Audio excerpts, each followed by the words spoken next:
in that one man's refuse is another man's food, I would be remiss not sharing what our disgruntled Islamic cleric had to say about the splendor of the 92nd Surah.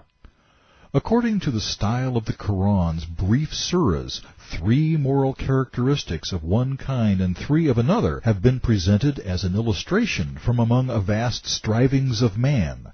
Truth has been described in such brief, elegant, and pithy sentences that they move the heart and go down into memory as soon as one hears them.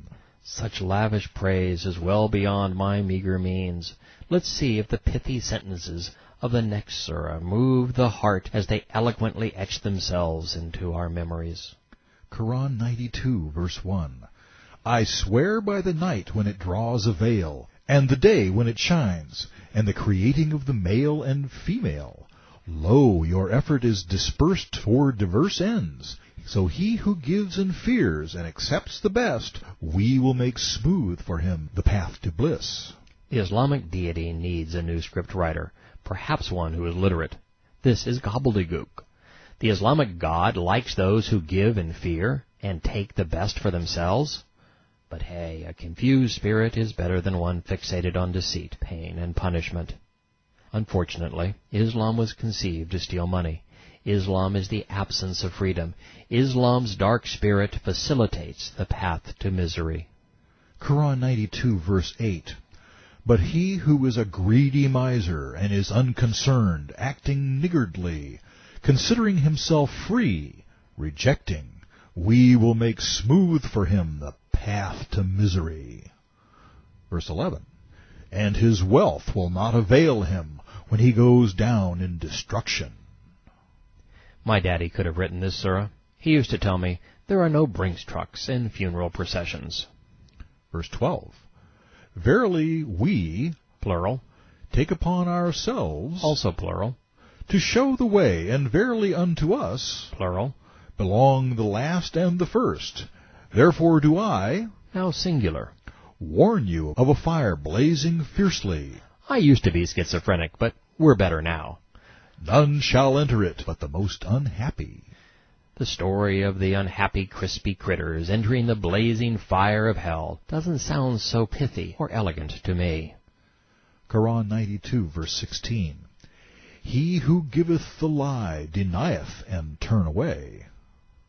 I thought it might sound better left in the King's English, but it doesn't help. But he who fears shall be removed from it, and those who spend their wealth for increase and self-purification, and no one has with him any boon for which he should be paid back, but only the desire to seek the countenance of their Lord. He will attain complete pleasure. Since their Lord hangs out in hell, that's pretty ominous. For your entertainment pleasure, Allah would like to indulge you with a surah focused on debasing man. Surah 95, verse 1. I swear by the fig and the olive, and by the mount of Sinai, and by this city made secure. While swearing by figs is lame, calling a city secure that Muhammad was about to flee to save his life is pathetic. Quran 95, verse 4. We have indeed created man in the best molds. Then do we abase him, reducing him to the lowest of the low, except such as believe. For they shall have a reward unfailing. What causes you to deny the penalty? Verse 8. Is he not the wisest of judges? We have already examined the 96th surah, so let's skip ahead to the 97th. 97, verse 1. We have revealed it in the night of predestination. The Islamic conundrum. If we are predestined, then there is no reason for guidance. If there is no reason for guidance, there is no reason for a prophet. If there is no reason for a prophet, there is no value in a religious scam. No scam, no prophet. No prophet, no Muhammad. No Muhammad, no Allah. No Allah, no terrorists. If only.